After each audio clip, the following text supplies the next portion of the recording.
Hello everyone, welcome back to my channel, welcome back to my blog. তো আজকের ভিডিওটা হচ্ছে আমি যাচ্ছি বারোদোল মেলায়, কৃষ্ণনগরের বারোদোল মেলায়। দেখতেই পাচ্ছ আকাশটা খুবই পরিষ্কার আছে, আজকে কোনো ঝড় বৃষ্টির সম্ভাবনা নেই। আজ কয়েকদিন ধরে যাওয়ার চেষ্টা করছি, কিন্তু ওই যে বিকেলবেলায় ঝড় বৃষ্টির জন্য যাওয়া হচ্ছে না। আর যেদিন ঝড় বৃষ্টি হচ্ছে না সেদিন আমার সময় হচ্ছে না, ছুটি থাকছে না কাজের, ওই জন্য আর যাওয়া হচ্ছে না। তো ফাইনালি আজকে ছুটিও পেয়েছি আর ঝড় বৃষ্টির সম্ভাবনাও নেই। আকাশটা তো পরিষ্কারই দেখালামই তোমাদের। তো ভাবলাম যে আজকে একবার মেলা থেকে ঘুরেই আসি, এরপরে আর কখন যাব তো বলতে পারছি না। প্রায় এক মাস হতেই গেল, মেলা আর কয়েকদিনই থাকবে শেষের মুখেই, ওই জন্য ভাবলাম যে চট করে একবার ঘুরে আসি। বরাবরের মতো ঘুরতে তো আমি খুবই ভালোবাসি। তো মেলা শেষ হয়ে গেলে আর আফসোসে শেষ থাকবে না, অনেক কিছু কেনাকাটার আছে, অনেক ঘোরার আছে। তো ভাবলাম যে চলে যাই, ওই জন্য রেডি হয়ে চলে আসলাম রাস্তায়। আর এই যে নিয়ে নিয়েছি টোটোয় করে যেতে প্রায় 30 মিনিট মতো লেগে যাবে। তো আপাতত ভিডিওটা এখানেই থাকছে, একবারে গিয়ে ভিডিওটা করছি। দেখতেই পাচ্ছ চলে এসেছি মেলাতে, এটাই সেই রাজবাড়ি, এইখানেই আমি ভিডিও করেছিলাম। আর আগের ভিডিওটা তোমরা যারা এখনও দেখোনি আমার চ্যানেলে রয়েছে, তো একবার ঘুরে আসতে পারো। কিন্তু ভিডিওটা কেমন লাগলো একবার দেখে আসতেই পারো। চলে আসলাম মেলার ভেতরে, এইখান দিয়ে যাব, ওই যে গেটটা রয়েছে ওই গেটের পর থেকে কিন্তু মেন মেলাটা স্টার্টিং হচ্ছে। আর এটা হচ্ছে এন্ট্রেন্সটা। তো এখান দিয়েও দোকানপাট কিছুটা বসেছিল, চারপাশে ছোট ছোট দোকান, খাবারের দোকান, বাদামের দোকান, ছোট ছোট মাটির জিনিসপত্রের দোকান বসেছিল। তো এই ঘটগুলো আমার খুবই ভালো লাগছিল, ভাবলাম যে আসার সময় নেব, এখন আর দেখছি না। আগে আমি মেলায় ঘুরি, দেখি মেলার ভেতরে কী কী আছে, তো আসার সময় ভাবছি একবার দেখব। কদিনের বৃষ্টিতে যা অবস্থা হয়েছে, দেখতে পেলাম যে জায়গায় জায়গায় জলকাদা কিন্তু এখনও জমে রয়েছে। দোকানপাট মোটামুটি খুলছে আর মানুষজনও যাচ্ছে অল্প অল্প, তবে ভিড়টা এখনও কিন্তু হয়নি, পরে গেলে বোঝা যাবে। যেহেতু পরপর কদিন বৃষ্টি হয়েছে ওই জন্য ভিড়টা মনে হচ্ছে কমই আছে, আজকে মনে হচ্ছে প্রচুর ভিড় হবে। এত দোকানপাট কোনটা থেকে কোনটা দেখবো মানে বুঝতেও পারছিলাম না। আর তারপরে ঘুরে ঘুরে ভাবছি যে কোথা থেকে শুরু করা যায়। আর এই দেখো, এইটা হচ্ছে সেই গেটটা যেইখানটায় আমি গিয়েছিলাম, কিন্তু ওর ভেতরে কিন্তু ঢুকতে দেয় না, সেটা আগেই বলেছি আগের ভিডিওতে। তো ভাবতে ভাবতে ভাবলাম যে একটা জায়গা থেকে তো শুরু করতেই হবে। তো ফাইনালি এইটাই চোখে পড়লো, ভাবলাম যে এখান থেকেই শুরু করা যায়। এই যে পেছনে দেখছো ডিসকাউন্ট বাজার, তো ভাবছিলাম আগে এখান থেকেই শুরু করি। তো যেমনি ভাবা তেমনি কাজ, তো কাজ তো শুরু করতেই হবে। চলে গেলাম যে ডিসকাউন্ট বাজারে দেখতে যে কি কি আছে না আছে। ফার্স্টেই গিয়ে চোখে পড়লো যে এরকম একটা হোয়াইট হাউস, যেখানে সাদা সাদা টপস কুর্তি সব রয়েছে। তো এগুলো তো আমি পরি না, ওই জন্য আমার পছন্দও হলো না। ওখান থেকে বেরিয়ে দেখলাম পাশে একটা জুতোর দোকান রয়েছে, জুতোগুলো কিন্তু খুবই সুন্দর ছিল, মানে বেশ ইউনিক ইউনিক ডিজাইনের জুতো ছিল, তবে আমার একটাও পছন্দ হচ্ছিল না। ভাবলাম যে পরে দেখছি, আবারও আসার সময় দেখব।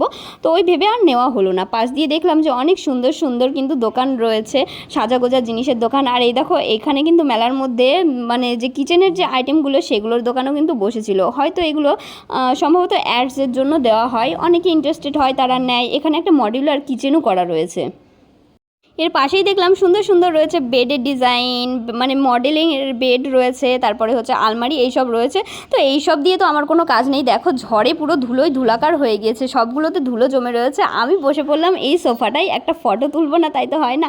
তো চলে গেলাম পোজ মেরে ফটো তুলে নিলাম, সাথে একটু ভিডিও করে নিলাম। আর এখানে চোখে পড়লো এই যে শিক্ষিত বেকারের আলু ভাজা, মানে আলু আবার শিক্ষিত আবার বেকার, সত্যি মানে কত যে নাম রয়েছে। এগুলো খাওয়ার কোনো ইচ্ছা আমার নেই, ভাবছি একদিন বাড়িতে ট্রাই করব। এত পয়সা দিয়ে এখানে কিনে খাবো কেন, যেটা আমি বাড়িতেই পারি সেটা বাড়িতেই করব। তারপরে দেখলাম বই, এখানে কিন্তু প্রচুর বইয়ের কালেকশন ছিল, আমি যদিও বা একটাও নিইনি। আর এইগুলো হচ্ছে বাসনপত্র, আমার তো সংসার নেই ওই জন্য এদিকে আমি তাকালামও না, যখন সংসার হবে তখন দেখা যাবে। এখন থেকে জিনিসপত্র কিনে কী করব। তারপর দেখলাম যে এই পাশে অনেক দোকান রয়েছে, মেলা মানেই দোকানে তো ভরি ভরি। আর এই যে সুন্দর একটা দোকান, যেটাতে আমি তো কিছুই নিইনি, তবে হ্যাঁ অনেকগুলো ছবি কিন্তু আমি এখানে দাঁড়িয়ে তুলে নিয়েছি, কারণ জায়গাটা এত কালারফুল লাগছিল, এত সুন্দর লাগছিল। তো ফাইনালি আমার পছন্দের যে জায়গাটা আমি খুঁজছিলাম, তো আমি সেখানে চলে এসেছি। আর এই যে মেয়েদের একটা আবেগ কাজ করে যে এই রকম দোকানে কেউ ঢোকে না, এমন মেয়ে কিন্তু খুঁজে পাওয়া যায় না।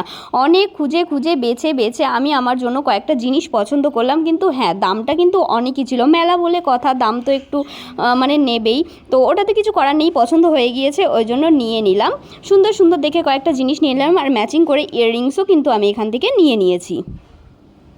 অনেক পছন্দ করে একটা জিনিস নিয়েছি, তো সেটা ভাবছিলাম যে আরও নেব, তবে নিতে গেলে আমার কিডনিটা পুরোই বেঁচে হতো, ওই জন্য আর নিইনি। যাই হোক একটা দুটো জিনিস এখান থেকে পছন্দ করে নিয়ে নিলাম, তারপরে বেরিয়ে গেলাম। এখানে দেখো কি সুন্দর সুন্দর ব্যাগ রয়েছে, এগুলোরও যা দাম বলছিল আমার একটা কিনতে হতো না, আর একটাও দিতে হতো, ওই জন্য আর এদিকে তাকাইনি। চলে গেলাম মেলাটা ঘুরতে ঘুরতে, এই যে চারপাশের দোকানগুলো দেখতে দেখতে এত সুন্দর লাগছিল, এত সুন্দর সুন্দর জিনিস দেখে মনে হচ্ছিলো যে যা পাবো সবই নেব। তবে এখন নেব কেন, আগে বড় হোক, বরের পকেট কেটে তারপরে নেব। এখন নিলে তো নিজের টাকায় নিতে হবে। এখানে সুন্দর কয়েকটা শাড়ির কালেকশান দেখছিলাম, দেখতে কিন্তু খুব সুন্দর লাগছিল। মেলা মানে কিনি আর না কিনি, দেখার কিন্তু আর শেষ নেই। ঘুরে ঘুরে দেখছিলাম আর কত খেলনার জিনিস কত কিছু ছিল, ভাবছিলাম পুচকুটার জন্য নেব, তো ভাবলাম যে এখান থেকে নেব না, মেলা তো এখনও বাকি আছে, বাইরের দোকানগুলো ঘুরে নিই, তারপরে একদম শেষে যাওয়ার আগে কিছু নিয়ে নেব। চলে আসলাম এই যে এই দোকানটাতে। এখানে পুতুলগুলো দেখছিলাম, খুব সুন্দর লাগছিল, আমার নিজের জন্যও নিতাম আর পুচকুর জন্যও নিতাম, ওই জন্যই দেখছিলাম। পুতুল আমারও খুব ভালো লাগে আর পুচকুর তো ভালো লাগেই, ভাবলাম যে ওর জন্যও একটা নিয়ে নেব। তবে দাম শুনছিলাম, দাম শুনে না আটকে ওঠার মতো অবস্থা। এইটুকুটুকু পুতুলের এত দাম বলছিল, নেওয়ার মতো আর ছিল না। ছোট্ট ছোট্ট পুতুলগুলো 100 টাকা করে বলছিল, যদিও আমি এগুলোর দাম এইরকমই শুনেছি। তো আরও কিছু পুতুল আমি এখানে দেখে নিচ্ছিলাম, বিভিন্ন পুতুলের বিভিন্ন রকম দাম ছিল, সেগুলোই শুনে শুনে নিচ্ছিলাম আর কোনটা আমার পছন্দ হয় সেটা দেখছিলাম। বাট একটাও আমার ভালো লাগেনি, ওই জন্য এখান থেকে আর নিইনি, ভাবলাম যে আরও দোকান আছে ওখান থেকে নেব। তো এখানে চলে আসলাম একটা ব্যাগের দোকানে। এখানেই ছোটো ছোটো ব্যাগগুলো না অনেক সুন্দর লাগছিল আর দামও কম বলছিল, 100 টাকা এক একটা করে। জানি না কেমন হবে, তবে একটা পছন্দ করে নিয়েই নিলাম। আর তারপরে চলে আসলাম এই যে এইখানে বিগ বাজার। সন্ধে হয়ে এসেছে, মেলা কিন্তু যথেষ্টই ভিড় হয়ে গিয়েছে। তো ফাইনালি আমরা এখন যাব বিগ বাজারের মধ্যে। এর ভেতরেও অনেক দেখার জিনিস আছে, কিনি আর না কিনি ঘুরে দেখতে কিন্তু অসুবিধা নেই। মেলায় যখন এসছি পুরো জায়গাটা ঘুরে দেখব, এটাই খুব স্বাভাবিক। ঢুকেই চোখে পড়লো এই যে শিক্ষিত আলু, মেবি এটা বেকার নয়, হয়তো এটা চাকরি পেয়ে গিয়েছে, কাজ পেয়ে গিয়েছে, ওই জন্য এটাকে আর বেকার নাম দেয়নি। তো শিক্ষিত আলু দেখে নিলাম। আর তারপরে এখানেও অনেক সুন্দর সুন্দর দোকান ছিল, অনেক জিনিস ছিল যেগুলো আমি একটাও কিন্তু কিনিনি, কারণ আমার এখানে কিছু পছন্দই হয়নি। আর এখানে দেখলাম ঢুকেই এইখানে ছোট ছোট বাচ্চারা এরকম কার রয়েছে, তো কার রাইড করছে, খুব সুন্দর সুন্দর কিউট কিউট বাচ্চাগুলো এখানে চড়ছে, বাবা মা রয়েছে, সুন্দর করে ঘুরিয়ে নিয়ে বেড়াচ্ছিল। শুধু বাচ্চাদের জিনিস না, এই পাশে রয়েছে আর একটা ছোট্ট খেলার জায়গাও করে দিয়েছে। এই দেখো এখানেও কিন্তু বাচ্চারা খেলাধুলো করছে, দেখে আমার খুবই ভালো লাগছিল। আমি তো চারপাশটা খালি ঘুরে ঘুরেই দেখছিলাম। আর তারপরে চলে গেলাম, এ দেখো পাশে অনেক দোকানপাট রয়েছে, খাবারের দোকান রয়েছে, শুধু খেলাধুলার না খাবারের দোকানও রয়েছে। এখানটায় আরও কয়েকটা সুন্দর জিনিস ছিল, তো সেগুলোকে আমি দেখাতে পারিনি, যদিও ভিডিও করেছি, কিন্তু ভিডিও করা নিষিদ্ধ ছিল, ওই জন্য ওটাকে আমি আর ভিডিওতে অ্যাড করিনি। এখান থেকে আমরা বেরিয়ে পড়লাম, অনেক ঘোরাঘুরি হয়ে গেছে, এবারে যাব খাবারের দিকে। তো মেলায় এসছি আর আমার ফেভারিট জিনিস যেটা হচ্ছে ঘুগনি। মেলায় গিয়েছি আর ঘুগনি খাবো না, এটা হতেই পারে না। বাসি বলো, পচা বলো, পান্তা বলো, যাই বলো, ঘুগনি আমি খাবোই। এটা আমার সব থেকে বেশি টেস্টি লাগে খেতে, কেন জানি না, আমার প্রচণ্ড ভালো লাগে। আর ঘুগনি টুগনি খেয়ে তারপরে চলে আসলাম লস্যির দোকানে। এখানে আমি খেয়ে নিচ্ছি লস্যি। ওই দেখো আমি বসে রয়েছি আর আমার কিন্তু অলরেডি এটা নেওয়া হয়ে গিয়েছে। দুটো আমি একা খাবো না, আরে কষ্ট করে ভিডিও করে দিচ্ছে, তাকেও তো একটু দিতে হবে, তো এই জন্যই দুটো নিয়েছি। ভিডিও করার আগেই ওনারা দিয়ে গেছেন, ওই জন্য। আর তারপরে চলে আসলাম বাইরে আবারও। এবার ঘুরে নেব এই দিকটা। এই দিকটায় রয়েছে বিভিন্ন রাইড, মানে নাগরদোল্লা টোল্লা ওই সব জিনিস রয়েছে, ব্রেক ড্যান্স, টারজান, সার্কাস।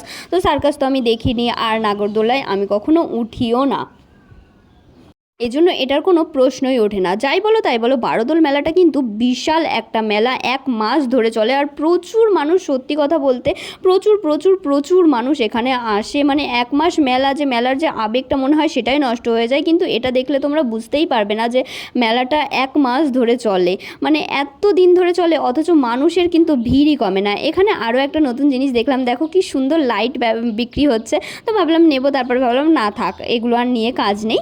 আর চলে আসলাম এখানে একটা আইসক্রিমের দোকানে, এখান থেকে একটু ঠান্ডা ঠান্ডা আইসক্রিম খেয়ে নেব। তো আইসক্রিম খেতে মন চাইছিল, অনেক কিছুই খাওয়া হয়ে গিয়েছে, তো ভাবলাম যে আইসক্রিম নিই, আর দাঁড়িয়ে দাঁড়িয়ে তো খাওয়া যাবে আর চারপাশটা ঘোরাও যাবে। অনেক কষ্ট করে অনেক কিছু বাছাবাছি করে ফাইনালি এই আইসক্রিমটা নিলাম। এটার ওপরে আর আইসক্রিম হয় না। তো আইসক্রিম খেতে খেতে এখানে আমি ছোট ছোট বাচ্চাদের দেখছিলাম, কি সুন্দর কিউট কিউট বাচ্চারা, এত ব্রেভ, এত সাহসী, বসে একা একাই মানে দোলনাতে ঘুরছিল, ওই যে রাইডগুলো চড়ছিল। তো আমার খুবই ভালো লাগছিলো। আর তারপরে ঘোরাঘুরি শেষ করে ভাবলাম যে যাওয়ার আগে একটা মোগলাই খেয়ে নিই, মোগলাই খেতে ইচ্ছা করছিল। তো বাড়ি গিয়ে আর কিছু খাবো না, ওই জন্য ভাবলাম যে একদম পেট পুজো করে যেটুকু খালি আছে ভর্তি করে নিই। ফাইনালি আমার মেলা ঘোরা কমপ্লিট হয়ে গিয়েছে, পুরো মেলাটা পুরো জমজমাটি হয়ে উঠেছে। কয়েকদিনের বৃষ্টির পরে যা জমজমাট হয়েছে না, মেলাটা দেখার মতো ছিল। তো আজকের ভিডিওটা এই পর্যন্ত। ভিডিওটা কেমন লাগলো অবশ্যই কমেন্ট করে জানিও, আর ভালো লাগলে চ্যানেলটা সাবস্ক্রাইব করে দিও। তো চলো, অনেক রাত হয়ে গেছে, এবার যাব বাড়িতে। তো আজকের মতো এই পর্যন্তই, ততক্ষণের জন্য ভালো থেকো, টাটা, বাই বাই, ভালো থেকো সবাই, সুস্থ থেকো, আর হ্যাঁ অবশ্যই চ্যানেলটাকে কিন্তু সাবস্ক্রাইব করে দিও। Bye bye.